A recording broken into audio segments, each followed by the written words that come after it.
une radio, une fréquence dédiée à la jeunesse, le véritable espoir de la nation. Cette nation s'appelle Radio Star, la fréquence de prédilection.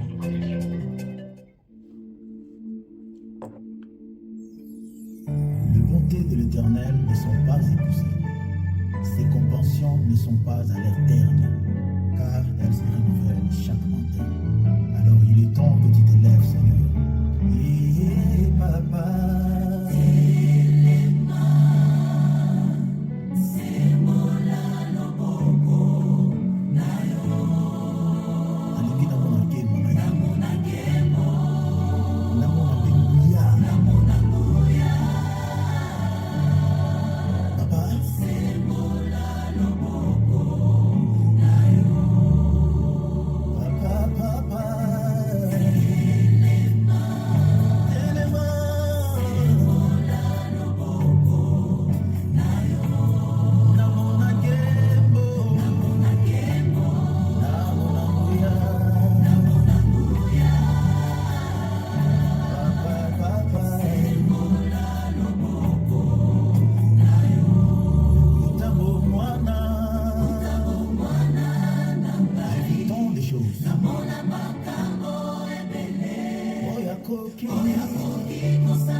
C'est chez vous et partout où vous nous suivez en ce moment. Nous sommes l'Assemblée des Saints de Bukavu. Nous sommes très heureux de vous savoir nombreux en ce moment pour à l'écoute pour suivre votre émission, les temps de l'éclaircissement. Derrière le micro, c'est votre frère. Nous sommes prédicateurs de l'évangile de Christ, votre frère Hervé Ngabo. Nous sommes accompagnés dans ces studios par le frère Aaron Mandaza. Frère Aaron, bonjour. Bonjour. Oui, bien-aimés, nous sommes dans la joie, chers auditeurs, de vous savoir nombreux, comme nous venons de le dire. Il est temps pour vous d'avoir l'éclaircissement sur les Écritures. Il est le temps pour vous d'avoir l'explication de la sagesse de Salomon. Voilà, bien-aimés, nous vous invitons à rester scotchés sur vos postes radio, parce que c'est le temps que le Seigneur a prévu pour vous, pour que vous soyez édifiés, pour que vous puissiez avoir la lumière sur les Écritures.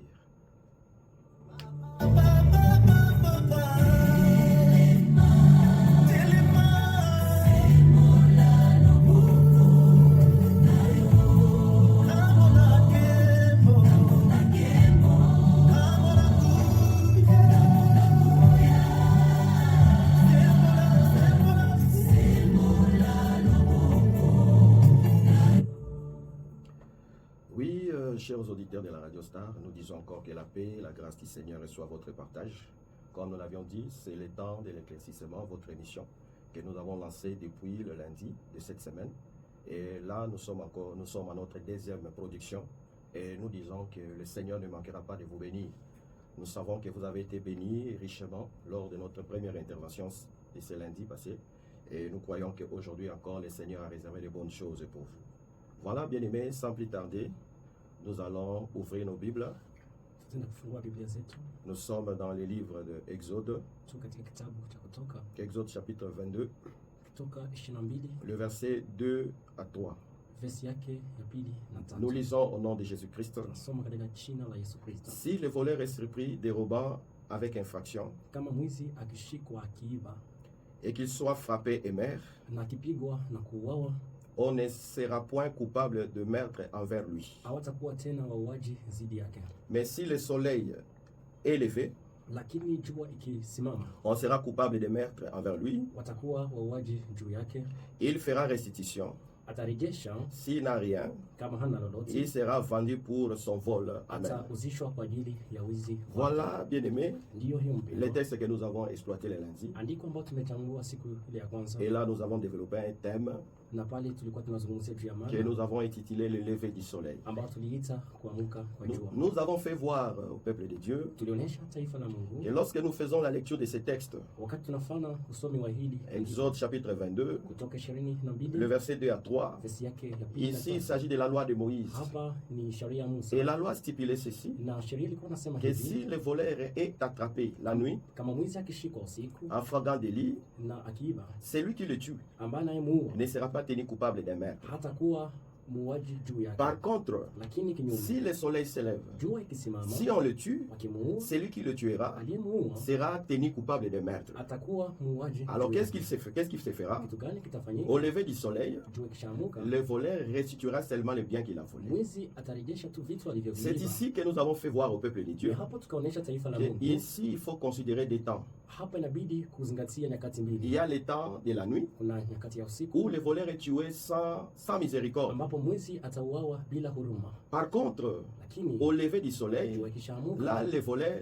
hapo mwizi quel que soit son vol, haijalishi wizi quel que wake, soit son forfait, haijalishi makosa yake, il reçoit miséricorde, anapata rehema, mais à condition qu'il restitue le bien qu'il a volé. lakini watamuomba arudishe alichokiiba. C'est ici que nous avons dit, Ni hivyo tukasema il faut comprendre que inabidi kuelewa la kwamba loi c'est l'ombre des choses à venir, sheria ni kivuli ya mambo dont le ijayo corps se trouve en Christ. na mwili C'est-à-dire inapatikana qu'il y a ndani une ya pensée de Christ cachée dans ses Écritures. walikuwa na wazo ya Kristo lifichwa ndani ya hiyo. C'est ainsi que nous avons dit Ni hapo ndipo que tukasema le temps de la nuit wakati wa usiku parle d'un temps prophétique inaonyesha wakati qui wa unabii, parle du temps de la loi. inaonyesha wakati wa sheria. Par contre, le temps du lever du soleil Wakati ambapo jua inaamuka parle de notre temps prophétique inaonyesha wakati ya qui unabii, parle du temps de la grâce. inaonyesha wakati ya Vous neema. allez remarquer, frère, Mtila kugundua et c'est wapendwa, pendant la loi ni wakati wa qu'il n'y sheria avait pas le pardon du péché hapakuwa na msamaha wa et dhambi que la mort régnait. na kifo Vous allez ilitawala. remarquer, bien aimé, Tena kugundua wapendwa, lorsque tu lis dans Hébreux chapitre 10, verset 28, unaposoma katika Waebrania 10 il est écrit ceci, inaandikwa ifuatavyo: celui qui a violé la loi de Moïse aliyeiba sheria, aliyeharibu sheria ya Musa meurt sans miséricorde atakufa bila huruma, sur la déposition de 2 ou de 3 témoins. akiwa akisaidiwa na mashahidi wawili ama watatu. C'est-à-dire, Ni kusema vous allez remarquer tena gundua que dans la loi, katika il sheria n'y avait pas la miséricorde. hapakuwa rehema. Si tu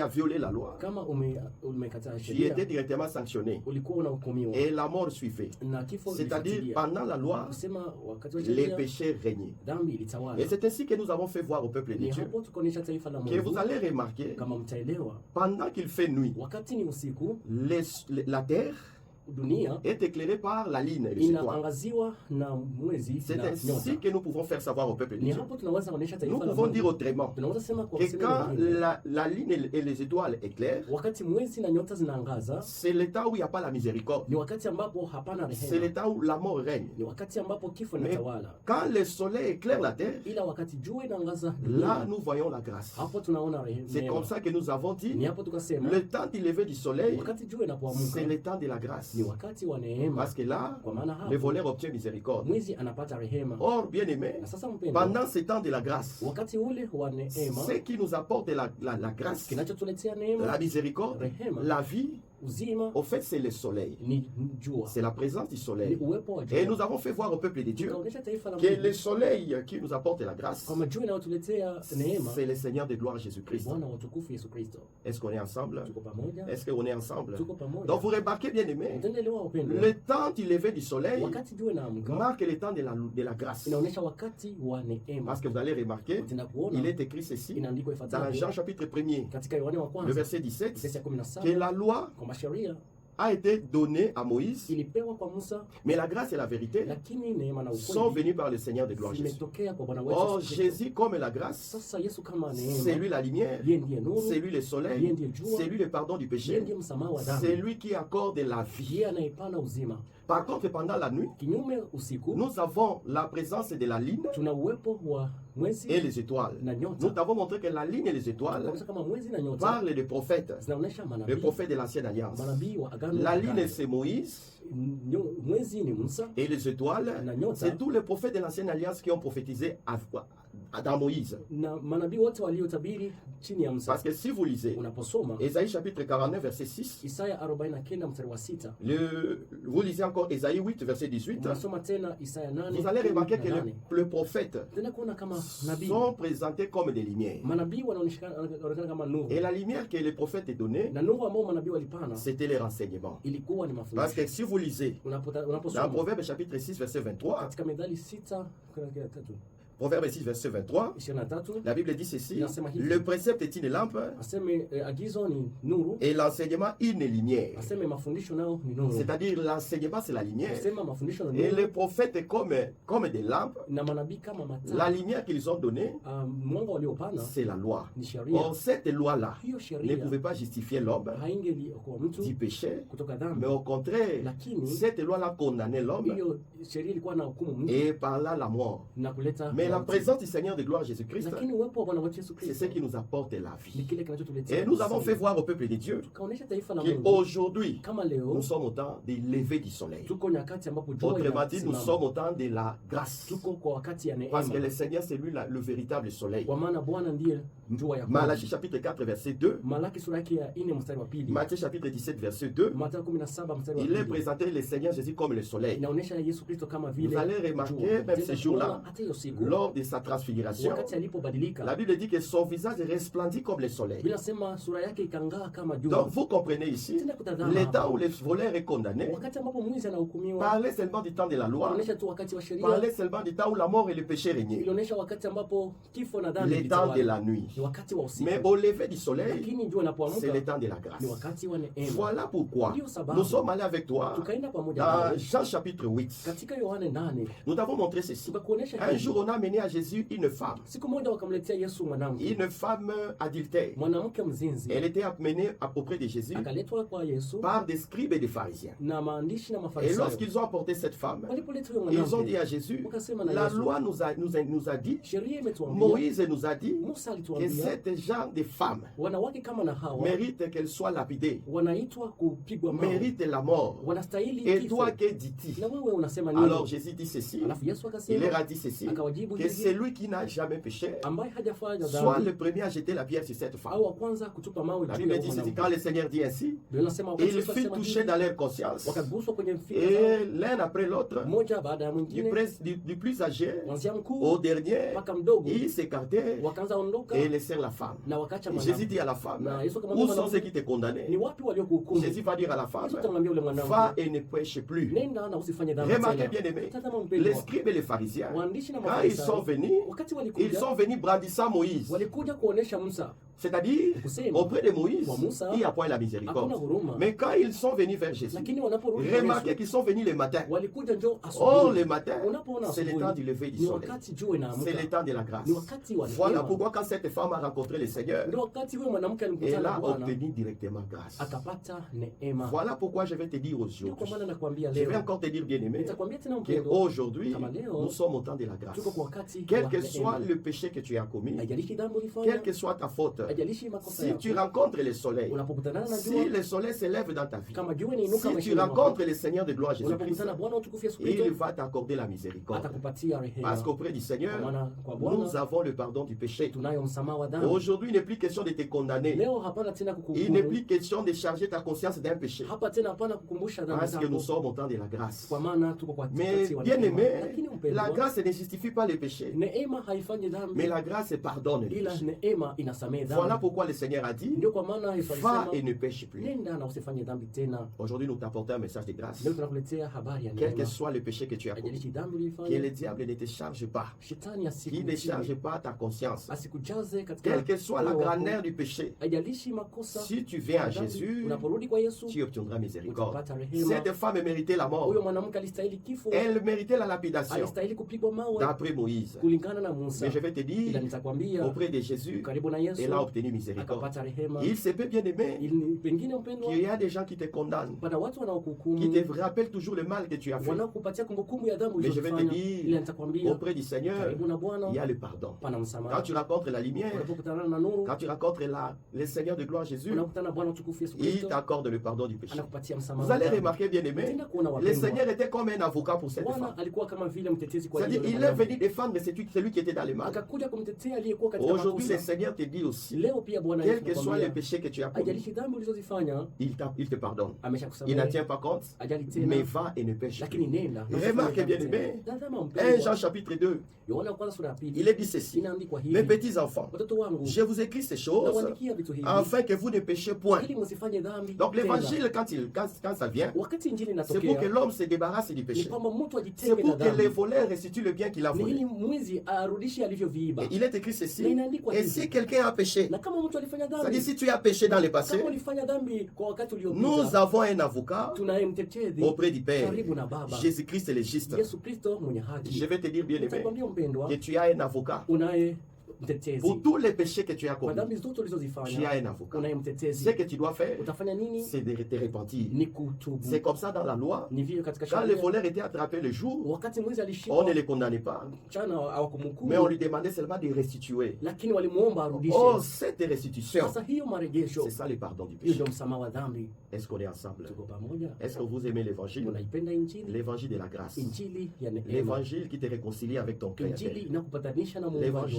qui wako. ne te condamne pas. Injili sio kuhukumu. Bien-aimé, si tu veux arranger ta vie avec le Mpendwa, Seigneur, kama unapenda upatanishe maisha si yako tu as un na péché Bwana, qui te tient à cœur, kama kuna dhambi qui est unayoikumbuka comme un moyoni, fardeau sur ambayo toi, inakuwa kama mzigo juu yako, nous sommes là à votre tuko disposition. hapo kwa ajili Vous yenu. pouvez nous appeler même après l'émission Mnaweza tuita kisha mada et Dieu fera grâce. na Mungu Vers atanionyesha, les émissions qui vont venir, na kwa vipindi vijavyo nous allons ouvrir nos téléphones tutafungua simu et nous zetu pourrons même vous assister na et tutawasikiliza répondre même à vos na questions. kujibu maswali Mais les yenu. messages que nous t'apportons aujourd'hui, Lakini ujumbe tukuletea leo c'est un message de grâce. ni ujumbe wa neema. Maintenant, remarque bien aimé, Tazama mpendwa, tu vas remarquer une chose, tazama kitu toujours dans Matthieu chapitre 8, katika Mathayo 8 tu, lorsque tu rencontreras cette femme adultère wakati utamkutana huyo mwanamke et que mzinzi tu lui poses la question de savoir na ukimuuliza swali, comment as-tu obtenu grâce auprès du Seigneur, ulipataje neema machoni pa Mungu, elle te dira ceci, atakwambia hivi: j'étais condamné par les scribes et les pharisiens. nilikuwa nahukumiwa na Mafarisayo na Mais quand waandishi, j'ai rencontré Jésus, ila nilipokutanana na Yesu, Jésus s'est abaissé, Yesu akajishusha, il a écrit sur la terre. akaandika kwenye udongo. Pendant qu'il écrivait sur la terre, Alipokuwa akiandika kwenye pour udongo la première fois, mara ya kwanza, j'étais toujours condamné. nilikuwa tu nikihukumiwa. Ceux qui baptisaient continuaient toujours à me Wale baptiser. walionihukumu waliendelea kunihukumu. Elle va te dire encore Atakwambia tena, que comme on me condamnait toujours, vile walikuwa comme wananihukumu, ces gens tenaient toujours des pierres pour me vile lapider, watu walikuwa tu wanashikilia mawe ili wanipige, Jésus-Christ s'est mis debout. Yesu akasimama wima, Il a parlé à ceux qui me condamnaient, akazungumza na waliokuwa que celui qui n'a wakinihukumu, jamais péché, ati ule hayakuwa qu'il hajafanya jette dhambi la pierre à cette au wa femme. kwanza kutupa Et mawe. ensuite, Jésus s'est abaissé pour la deuxième fois. Baadaye Yesu Kristo akashuka mara ya Et il pili, a réécrit pour la deuxième fois. akaandika mara ya Mais c'est pili. quand il a écrit pour la deuxième Lakini fois alipoandika mara ya que pili, ceux qui me condamnaient wale waliokuwa ont wakinihukumu été touchés par leur conscience. wakapigwa kwa dhamiri zao, Et j'ai obtenu na miséricorde. nikapata rehema. C'est-à-dire pour que cette femme obtienne miséricorde, Ili huyo mwanamke apate il a rehema, fallu que le Seigneur écrive 2 fois sur la terre. ilitakiwa Bwana Yesu andike mara pili On n'a udongoni. pas le temps de lire l'écriture. Hatuna wakati ya kusoma Mais hiyo si vous andiko, lisez à la maison, lakini ukisoma nyumbani Jean chapitre 8, Yohane le 8 verset 1er jusqu'au verset 11, verse ya kwanza mpaka vous allez 11, remarquer que cette femme adultère utaenda kuona kama huyo mwanamke était mzinzi rendue libre comment? alikuwa uhuru namna Elle a gani, obtenu miséricorde comment? alipata rehema namna Le gani. Seigneur s'est abaissé pour la première fois. Bwana alishuka mara ya Il a kwanza, écrit, akaandika, il s'est abaissé pour la deuxième fois. akashuka mara ya C'est pili, alors en écrivant alipoandika que la femme a obtenu miséricorde. mwanamke akapata Il faut rehema. savoir, bien aimé, Inabidi ujue que mpendwa, tous les mouvements du Seigneur kama Jésus-Christ, tendo zote za Bwana ce wetu sont des Kristo mouvements ni prophétiques. tendo za Ce unabii. n'est pas en vain que Jésus a fait Si cela. kwa bure Kristo Ce alifanya n'est pas en hivyo, vain que Jésus écrivait si sur la kwa terre. bure Yesu aliandika kwenye udongo. On peut se poser la question, Unazaji swali, pourquoi a-t-il écrit? kwa nini aliandika? C'est ça même l'objet de cette Hiyo émission. ndio inakuwa lengo C'est ya le temps mafundisho yetu. d'éclaircissement, Ni wakati wa d'apporter kuangazia, des explications aux questions difficiles. kuleta mafasirio kwa maswali Maintenant, yaliyo remarquez magumu. bien aimé, on a passé du temps. Tazama mpendwa, hatunayo wakati Jésus kuu. écrit pour la première fois. Yesu anaandika mara ya Quand il kwanza. écrit, écrit, anapoandika, ceux qui portaient des pierres walioleta mawe contre cette femme zidi ya huyo mwanamke continuaient toujours à l'accuser. waliendelea kumhukumu. Maintenant, remarque bien, Lakini tazama, qu'est-ce que Jésus voulait montrer par Yesu là? alitaka aoneshe kitu Ce gani? que Jésus était en train de montrer. Kitu ambacho Yesu alitaka En aoneshe. réalité, Jésus nous ramenait dans les livres d'Exode. Kikweli Yesu alipenda turudishe katika kitabu ya Kumbukumbu ya Kutoka. Exode chapitre 31. Kutoka sura ya Lorsque 31. Dieu a demandé à Moïse de monter sur la montagne de Wakati Sinaï, Mungu alimwambia Musa apande kwenye mlima wa il est allé Sinai, lui donner la loi. akaenda kumpatia sheria. Et lorsqu'il lui donna la loi, Wakati anampatia la sheria, Bible dit ceci. Biblia inasema hivi. Lorsque Dieu donne à Moïse la loi, Wakati Mungu anampatia Musa il sheria, a écrit la loi sur deux tables de pierre. akaandika sheria kwenye mawe mbili. Il a écrit le 10 commandements. Akaandika sheria Et 10. lorsque tu lis Unaposoma Exode chapitre 31, verset 18, Kutoka 31 il est écrit ceci. inaandikwa hivi. Lorsque l'Éternel y achevé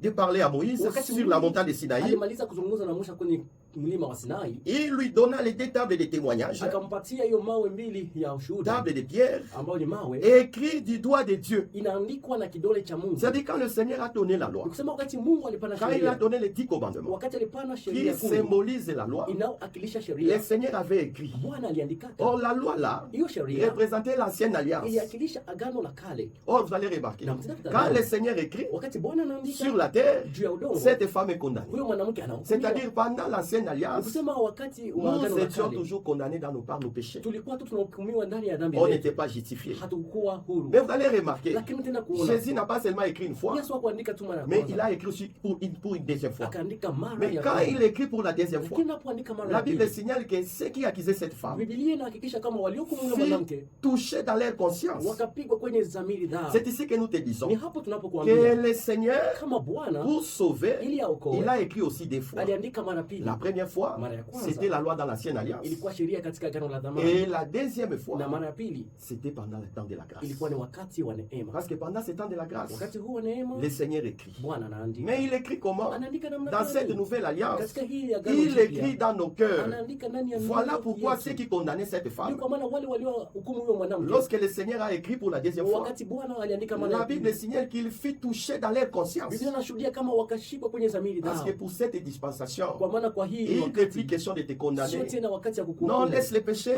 On non faire porter le peuple de Dieu le fardeau lourd. Non. ama kubebesha watu mizigo mizito. Aujourd'hui, le Seigneur parle au cœur. Leo Bwana anazungumza na Quand mioyo. le Seigneur parle au cœur, Anapozungumza na mioyo Bwana, personne ne peut te pousser. hakuna anaweza Tu kukusukuma. ne seras pas poussé pour croire à l'évangile. Hautasukumwa ili uamini Parce que c'est Injili. le Seigneur lui-même qui écrit. Kwa maana Bwana mwenyewe iko na Écoutez, la Bible dit ceci. Tazama Biblia inasema. Jérémie chapitre 31, Yeremia 31. le verset 31, Verset ya 31. il est écrit ceci. Inaandikwa ifuatayo. Voici les jours viennent, Tazama siku zinakuja. dit l'Éternel, Asema Bwana. où je ferai avec la maison d'Israël et la maison de Juda une alliance nouvelle. Asema nitafanya na nyumba ya Yuda agano jipya. Non comme l'alliance que j'ai traitée avec leurs pères, Hapana kama agano niliyofanya na baba.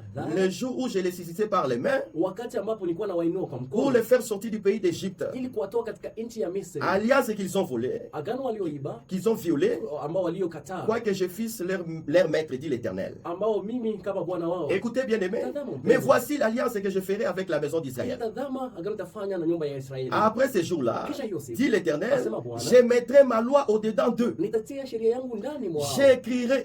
J'écrirai dans leur cœur et je serai leur Dieu et ils seront mon peuple. Verset 34, celui-ci n'enseignera point son prochain, Huyu hatafundisha ndugu ni yake. celui-là son frère en Ama disant, huyo ndugu yake anasema, connaissez l'Éternel, car tous me kwa connaîtront, maana wote depuis watanijua le plus petit kuanzia mdogo jusqu'au plus grand, mpaka mkubwa. dit l'Éternel, Anasema Bwana, car sababu je pardonnerai nitasamehe leur iniquité makosa et yao, je me souviendrai plus de leurs péchés. na sitakumbuka tena dhambi zao. Bien-aimé, voici le message que nous t'apportons. Pendwa, ni ujumbe ambao Aujourd'hui, le tunakuletea. Seigneur est en train d'écrire dans ton cœur, Leo Bwana anaandika ndani ya moyo au wako travers de l'évangile kwa njia ya que nous Injili t'apportons ambao aujourd'hui. tunakuletea Et siku ya quand leo. le Seigneur écrit dans ton cœur, Wakati Bwana anaandika ndani ya moyo wako, ce que tu dois faire, unachotakiwa c'est kufanya de restituer le bien qui a été ni volé. kurejesha mambo uliyoiba. C'est ça le temps de la grâce. Hiyo ndio wakati wa J'aimerais neema. dire à quelqu'un Nikataka kumwambia mtu que le Seigneur ne te condamne pas. Bwana hakuhukumu, Le Seigneur ne te condamne pas. Bwana hakuhukumu. Voilà le message que je t'apporte. Ni ujumbe ambao nakuletea. Mais toutefois, Lakini ne pêche pas. usifanye Ne dhambi, pêche pas. usifanye dhambi Ne tena, pêche pas. usifanye dhambi Ne tena, pêche plus, je vais dire comme mon Seigneur. usifanye tena dhambi, Parce que vous allez remarquer, kwa maana utenda kuona lorsque vous lisez Exode chapitre 22, wakati unasoma kutoka sura yake au verset 3, 23, si le voleur wakati mwizi ne restituait pas les biens volés, hangerudisha vitu alivyoviiba, il devenait esclave. alikuwa mtumwa. Voilà pourquoi plusieurs sont devenus esclaves. Ndio kwa maana walikuwa watumwa. Voilà pourquoi plusieurs sont devenus esclaves Ndio aujourd'hui. kwa maana wengi ni watumwa Parce qu'ils sont dhambi. sous les jougs du péché. Wanakuwa chini ya Ils nira ne ya veulent dhambi. pas abandonner. Hawataki waiache. Si tu restitues le bien volé, Unaporejesha vitu tu te vilivyoibwa, répands de tout ton cœur, unatubu kwa moyo wako le wote, Seigneur ne te condamnera pas. Bwana hata kuhukumu. Et je crois qu'aujourd'hui l'Éternel est en train de parler à ta Na conscience. nadhani Bwana alikuwa anasema na Et moyo si tu wako, te sens touché, et je sais que tu es touché maintenant, kama umeguswa, najua kama umeguswa notre leo. numéro c'est le 099 Namba yetu ni 099 290 1090 88 88 91. 91. Que le Seigneur te fasse grâce. Bwana akuneemishe.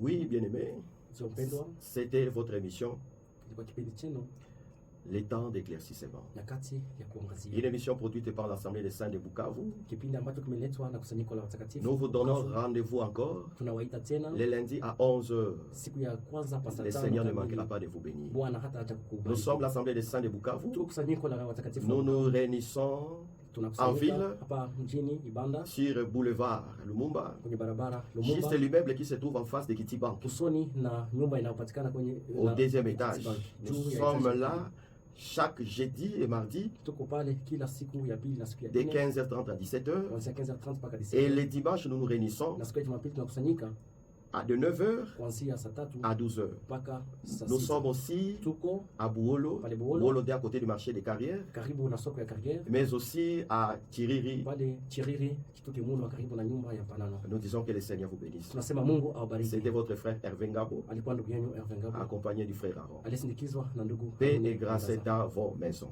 Amani nyumbani Que Dieu kwenu. vous bénisse. Mungu awabariki.